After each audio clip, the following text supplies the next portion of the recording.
네, 오는커의 당잠사입니다. 당신이 잠든 사이 전해진 소식들 함께 체크해 보시죠. 자, 어제 시장이 흥분하면서 그렇게 올라가더니 하루짜리였던 걸까요? 아쉽게도 하루 만에 시장은 반락했습니다. 그나마 긍정적인 부분을 찾자면 어제 상승분을 다 반납하지는 않았습니다.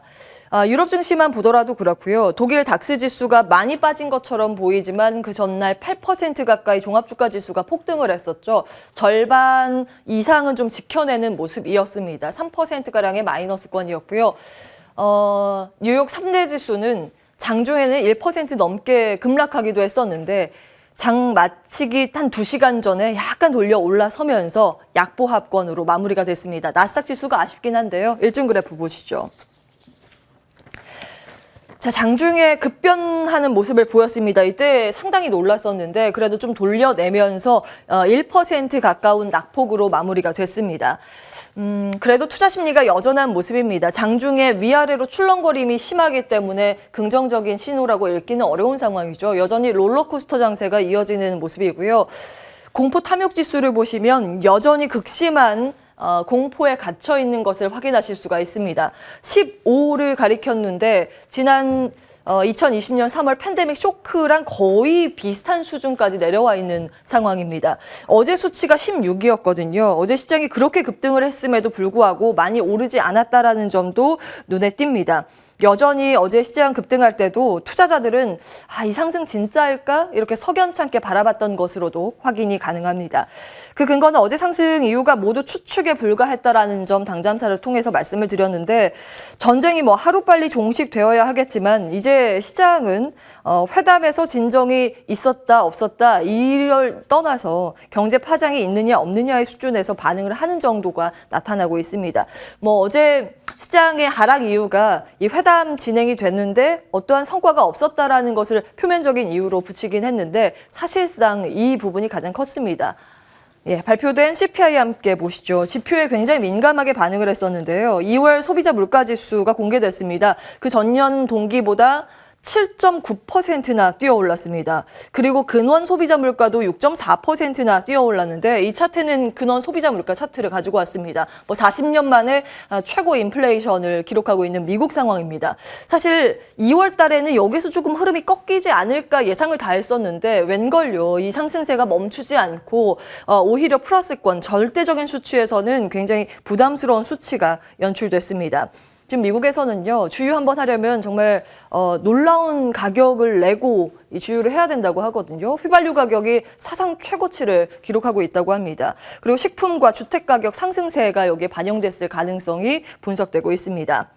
자, 다음 주 FOMC에서 이 금리 인상을 얼마나 할지 더욱더 궁금해집니다. 얼마 전에 파월 의장이 25bp 인상을 흘리긴 했지만 그래도 아직 원자재 가격에 널뛰고 있는 상황이고 이 물가지수도 굉장히 부담스러운 수치입니다. 사실 2월 수치 같은 경우에는 전쟁 리스크가 반영되기 전이기 때문에 3월이 더 극심하지 않을까라는 이 불안이 고조되고 있다는 점도 참고해 보셔야겠습니다. 다음 보시죠. 금리가 빠르게 반응을 했습니다. 앞서 CPI 발표되자 금리가 치솟는 움직임인데요. 2년물 국채금리가 1.4%가량 뛰어오르면서 1.7%로 팬데믹 쇼크 이후 최대치로 뛰어올랐고요. 10년물 장기국채 금리도 다시 장중에는 2%대 진입하기도 했습니다. 단기 국채 금리 같은 경우에는 금리 정책에 민감하게 반응을 하고요. 장기 국채 금리 같은 경우에는 경기 전망이 민감하게 반응을 합니다. 그래서 앞으로도 변동성이 예고되고 있기 때문에 계속 체크는 해보셔야겠습니다. 자, 이런 금리의 급등으로 인해서 성장주가 짓눌리는 흐름이 연출됐습니다. 섹터별 반응 보시죠. 이 영향 때문에 나스닥 지수가 3대 지수 중에서 가장 큰 폭의 약세를 시현했는데요. 섹터별 등락률, 이 하락률 순으로 배열을 했습니다.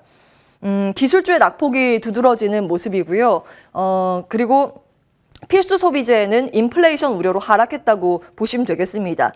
여기에 특이한 점은 금리가 앞서 보신 것처럼 많이 올랐음에도 불구하고 이 금융 섹터가 하락했다라는 점인데 어제 골드만삭스 그리고 오늘은 JP모건이 러시아 시장 철수를 발표한 영향을 받은 것으로 보입니다. 자, 아래 보시면 상승 상위 섹터는 시장이 요즘 빠질 때 오르는 섹터죠. 여전히 에너지 섹터와 유틸리티가 강한 모습을 보였습니다. 그리고 이미 소비재가 상승했는데 이거는 이 아마존의 주식 분할 영향 개별 이슈라고 보셔야겠습니다. 자, 다음 보시죠. 뭐 반도체도 여전히 부담이고 전기차도 부담입니다. 특히 시간 외거래에서 지금 전기차 관련주의 흐름이 부진하기 때문에 따로 떼서 정리를 해봤는데요. 이 정규장의 흐름, 이때도 사실 분위기가 좋지 않았거든요. 장 마치고 나서 리비안이 실적 발표를 했는데 실적 쇼크를 발표했습니다. 예상보다 부진했고 예상치도 좋지 않았는데 굉장히 투자 심리가 얼어붙고 있다는 걸 확인하실 수가 있습니다. 지금 시간 외거래에서 리비안은 13% 넘게 급락하고 있는 모습이고요. 대부분 1% 안팎의 낙폭 가지고 가고 있습니다. 다음 보시죠. 전기차 부담 요인에 대해서 다시 한번 좀 복기를 해볼까요? 지난 화요일 당잠사에서 말씀드린 내용인데 지금 뭐 극심한 변동성으로 런던 금속거래소에서 니켈 거래 정지에 들어갔습니다만 여전히 그 가격에 대한 부담, 불확실성으로 남아진 상황이죠. 니켈은 크게 그때 말씀드린 것처럼 황화광과 산화광으로 나뉘는데 러시아가 여기에 해당이 됩니다. 이쪽을 통해서 배터리 양극재를 뽑아내야 되는데 전기차 탑재하는 배터리 이 가격에 대한 부담 이 생기는 거죠. 여기 러시아 말고 그러면 캐나다, 호주도 있네라고 하실 수 있는데 다음 보시죠. 자, 니켈 주요 생산국을 원차트로 좀 가지고 왔는데요. 보시는 것처럼 인도네시아가 가장 크죠. 그 다음이 이제 필리핀인데 이 둘의 비중은 고순도 클래스 원니켈 쪽이 아니라 그쪽은 이쪽입니다. 이 러시아와 캐나다, 호주 쪽인데 압도적으로 러시아의 비중이 많은 상황입니다. 그래서 니켈 가격에 대해서 가격 전가가 가능한 건가, 전기차 괜찮은 건가 이런 우려가 나오고 있는 실정이죠. 다음 보시죠. 원자재 문제가 어떻게 전개되는지는 앞으로 지속적으로 들여다보셔야 하는 변수가 되겠습니다. 자, 이렇게 니켈 채굴 가격이 극심한 움직임을 보인다면 그에 대한 대안은 무엇일까라는 또 연결고리를 우리는 생각해 볼 수밖에 없는데요. 그 대안으로 폐배터리가 주목을 받고 있습니다. 니켈을 재활용하자는 논의가 본격화될 수 있거든요. 이제 다 쓴 배터리에서 각종 비싼 금속 원자재를 회수해서 이것들을 가공해서 새 배터리 만들 때 다시 쓰는 방안입니다. 지금 SK가 적극적으로 이 시장에 뛰어들고 있고요. LG와 삼성도 지분 투자 등을 통해서 다른 업체들과 협업을 논의하고 있습니다. 다음 보시죠. 테마주가 궁금하실 것 같아서요. 인포스탁에 포함된 테마주 종목 위주로 정리를 해봤습니다. 이제 앞쪽은 묵직한 종목 위주고요. 뒤쪽이 테마성 움직임을 보이는 가벼운 종목이라고 보시면 되겠습니다. 다음 보시죠. 자, 이 밖에 니켈 수급 불안의 또 다른 대안으로 LFP 배터리가 거론될 수 있습니다. 지난 3월 3일에 이 당잠사에서 전해드린 내용 다시 가지고 왔는데요. 쭉 한번 내용 확인을 해보시면 되겠고요. 테마주는 인포스탁에 포함된 테마주라고 생각하시면 되겠습니다. 다음 보시죠.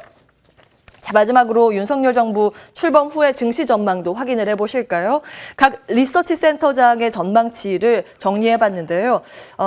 단기 증시 전망은요, 대부분 단기적으로는 괜찮을 거라고 봤습니다. 하지만 그 이후에는 전쟁에 대한 변수 등이 있기 때문에 그런 상황들을 따져봐야 된다라고 언급을 했고요. 수혜 예상업 중 궁금해하실 것 같습니다. 많은 분들 알고 계시는 것처럼 건설과 원전주가 공통적으로 꼽혔는데 사실 어제 원전주의 반응이 좀 신통치 않았죠. 어제 김태성 이사가 1차 매도 의견을 장중해 주셨고요. 쉴 때 재접근하자라는 의견이 나왔습니다. 이 대선 이전에 이미 원전 테마주들은 강력한 시세 분출을 했기 때문에 이후에 다시 이 재상승에 대한 에너지가 필요하다라는 의견이 많습니다. 그리고 플랫폼 관련주도 요즘 다시 거론되고 있는데요. 규제 완화 정책 기대감입니다. 다만 이 종목별, 기업별의 상황들 꼼꼼히 체크를 해보셔야겠죠. 전반적인 내용들 확인해 보시기 바라겠고요. 자리 옮겨서 시장 판단 듣도록 하겠습니다.